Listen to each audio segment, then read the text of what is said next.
Hi friends, welcome to new channel.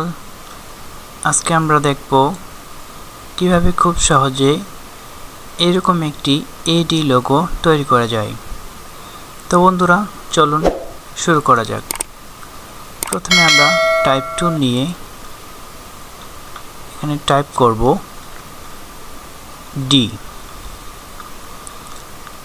Type করে এর font নিব রোবোটো বোল্ড এবং ফন্ট সাইজ দিব আমরা 900। এখান থেকে মাউসে রাইট ক্লিক করে ক্রিয়েট আউটলাইন করে নিব। এরপর একটি রেক্টাঙ্গল নিব হচ্ছে 140 বাই 300 পিক্সেল। এখন রেক্টাঙ্গল বক্সটিকে সিলেক্ট করে ট্রান্সফর্ম থেকে রোটেট 90 ডিগ্রিতে রোটেট করব। রেক্টাঙ্গল প্লাস ডি দুইটি সিলেক্ট করে অ্যালাইন করে নেব। এখন রেক্টাঙ্গলকে সিলেক্ট করে শিফট চেপে ডি এর বরাবর রেখে দেব। আবার রেক্টাঙ্গলটিকে কন্ট্রোল সি দিয়ে কপি করে কন্ট্রোল এফ দিয়ে ফ্রন্টে প্রেস করব।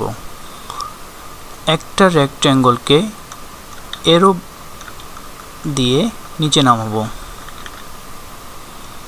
ওকে বন্ধুরা, এবার আমরা নতুন আরেকটি রেক্টাঙ্গল নিব। একটি নতুন রেক্টাঙ্গল 140 বাই 740 পিক্সেল।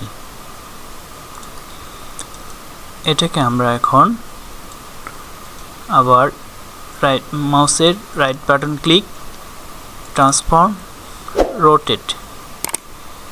এখান থেকে আমরা -25 ডিগ্রিতে রোটেট করব। এখন রেক্টাঙ্গলকে সিলেক্ট করে ডি এর কোণায় সুন্দরভাবে মিলিয়ে দিব। সো বন্ধুরা, এখন আমরা লাইন টুল নেব। এখান থেকে শিফট চেপে ধরে একটি লাইন টুল এবং এখান থেকে শিফট চেপে ধরে একটি লাইন টুল, এখান থেকে একটি শিফট চেপে ধরে লাইন টুল নিলাম। আরেকটি আমরা নেব, এখান থেকে শিফট চেপে ধরে এই বরাবর। এখন বন্ধুরা, সবগুলো শেপকে সিলেক্ট করব। শেপ বিল্ডার টুল নিয়ে অল্টার চেপে ধরে শেপগুলোকে বাতিল করব।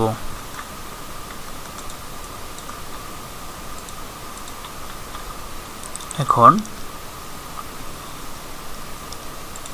শেপ বিল্ডারে এখানে একটি কালার দিব।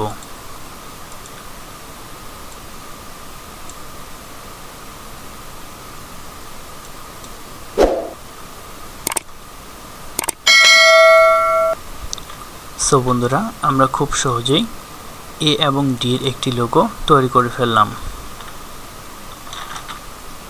এখন আমরা চাইলে এই দুইটার মধ্যে গার্ডিয়ান টুলস দিয়ে কিছু কালার দিতে পারি।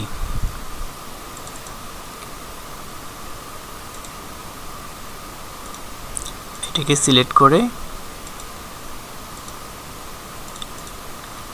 সো বন্ধুরা, একটি সুন্দর এডি লোগো আমরা তৈরি করে ফেললাম।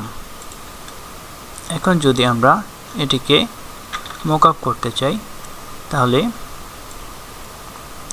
অ্যাডোবি ফটোশপ থেকে আমি একটি মকআপ ডাউনলোড করে রেখেছি। চাইলে এই মকআপটি আমি ডিসক্রিপশন বক্সে এর লিঙ্ক দিয়ে দেব।